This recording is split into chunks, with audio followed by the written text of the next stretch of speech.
Hey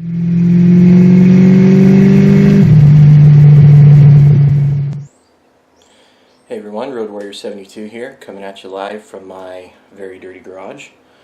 Today we are going to be doing rear struts on a 1999 Ford Contour. So I'll do my best to try and get as much information into the video as I can. So we'll just go from there. Okay, so obviously the first step is to get the car jacked up, secured on a jack stand as we have here, and get the tire off, which we've done. So next step is going to be start taking this thing apart. Alright, so the first thing that I've done here is pried the little clip loose so that I can get the brake line removed from the strut tower. So I'll go on ahead and get that one pulled out the rest of the way.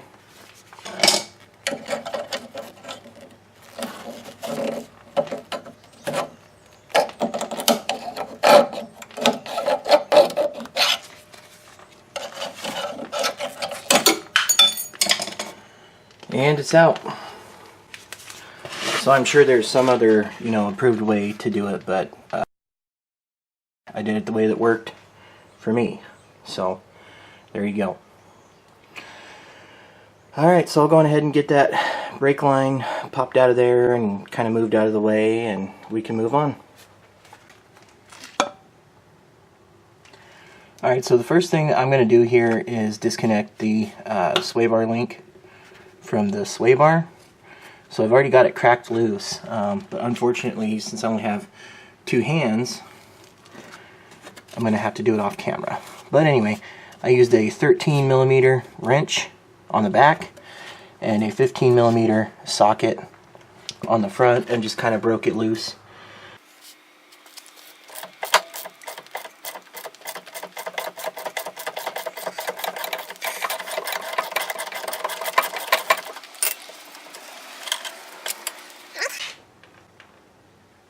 Okay, so I did go on ahead and use the jack to get the car jacked up just enough that I could go on ahead and get this popped out.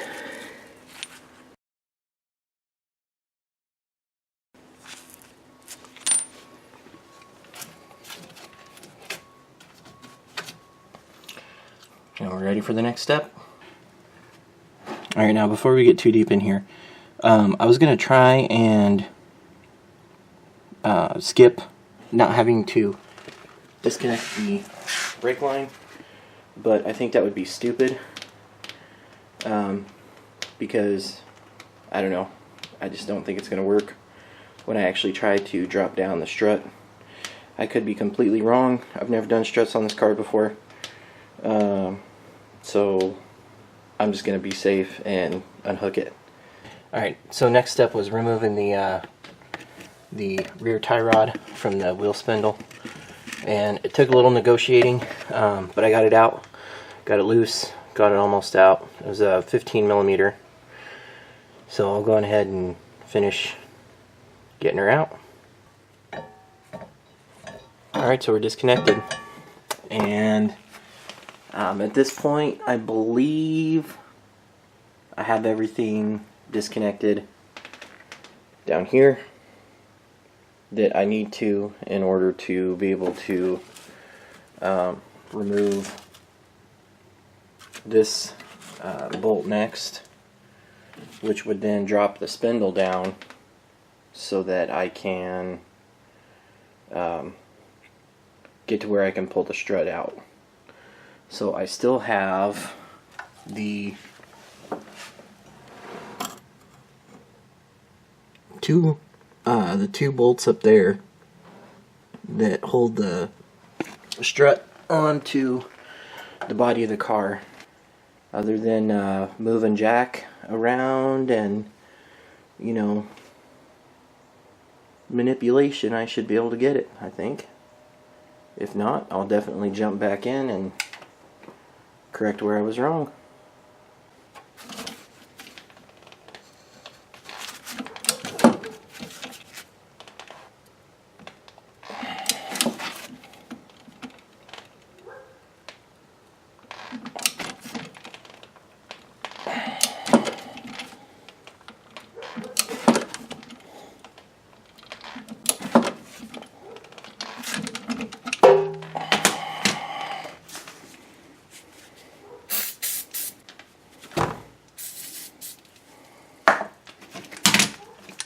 This is an 18 millimeter, by the way.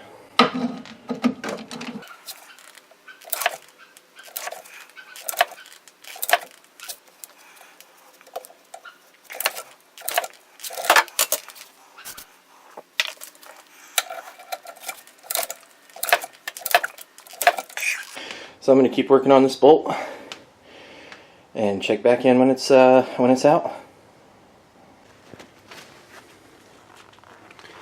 Alright, we got it out. Alright, so what I'm doing at this point is just pounding on the spindle to drop the strut out.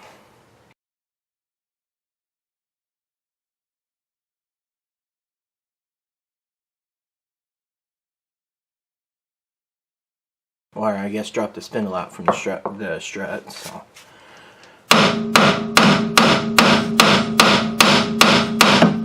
Just doing the old taparoo. Alright, so we are disconnected. And I've got the, maybe just to jack the car up just a touch. Let me see here. Just go ahead and do that. Just a little bit more.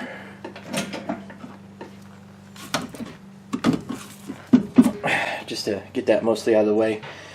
And then we'll keep going. I think the next step here at this point is to get the two nuts up in the top of the shock tower and go from there.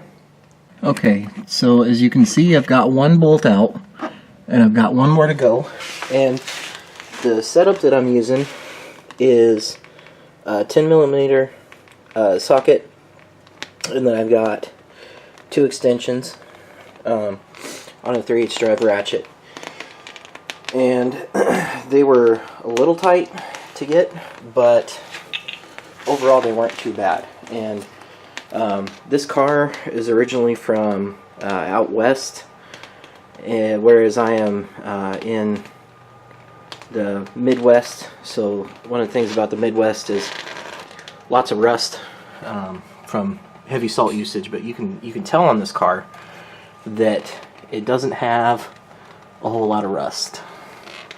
And like, even looking underneath it, you have the standard rust like on the cross member there, but like looking at the frame rails, and it's really minimal, I mean, if any. So that's been definitely an advantage. Nothing has been too terribly tight or rusty. But anyway, I'll get that second bolt and we'll move on.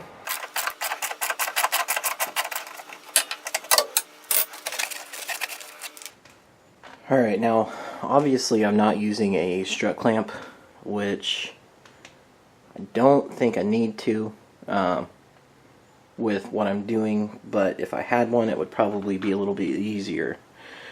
So right now I am going to try and pop the strut out. Alright, well, I don't know if this is by the book, but we have this strut out, and what I had to do here was, this little guy right here was holding me up. So what I ended up doing, because I couldn't get the strut clamp to work, was I loosened this bolt here, and then there's another bolt under here that I loosened just a little bit to get me enough wiggle room where I could then take my big pry bar and just kind of pry it out. So the next part is going to be figuring out how to get the new one back in. Okay, so we have new and old. One thing I noticed is that the new one, the mounts for the ABS and the brake line are both bent. I don't need the ABS. But anyway, I'll try to straighten this one out a little bit, and then we'll get her slapped back in. Alright, so here's what I ended up doing. I ended up taking this bolt out completely and loosen this one up quite a bit, and it's given me enough room where I can get the strut back up in there. So we'll go on ahead and get started on that. And probably what I'm going to do is just get the strut back up in there and get the two bolts back in, and then I'll turn the camera back on and kind of show you guys what I'm doing here. So alright, so here we are. Got those two bolts in, got the new strut in. Neighbors mowing the yard, so sorry about that. And I got the two bolts for the cross member out and was able to just pop the strut right back in over it. So now I'll start putting everything back together.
Alright, so I have the bolts back in for the cross member, and now what I'm going to do is basically just use the jack here to, let me get you on the other side here, to jack it up and try and get the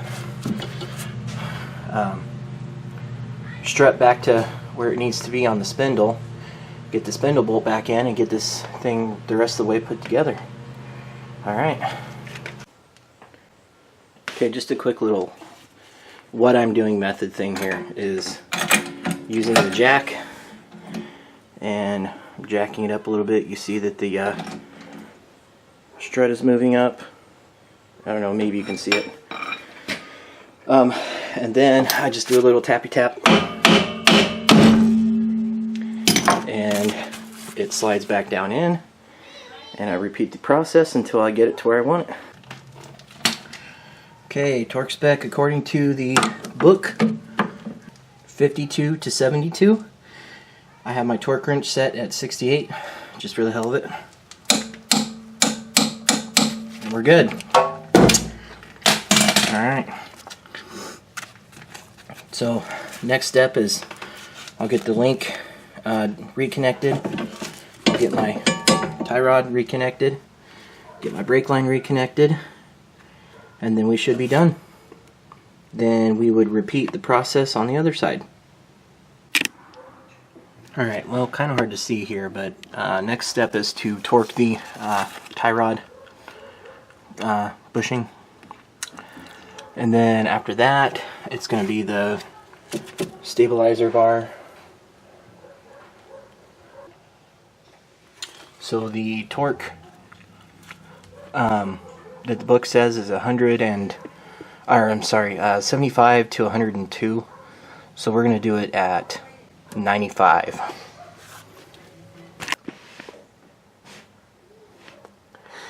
Alright, and I'm going to say that we're done. We got everything torqued. Everything's put back together. You can see I have some zip ties here. My little clip broke. So just have to use that for now, I suppose. I'll get the tire back on, We'll go to the other side. I probably won't worry about filming the other side, since it would pretty much be the same thing that we've already seen. So there you go.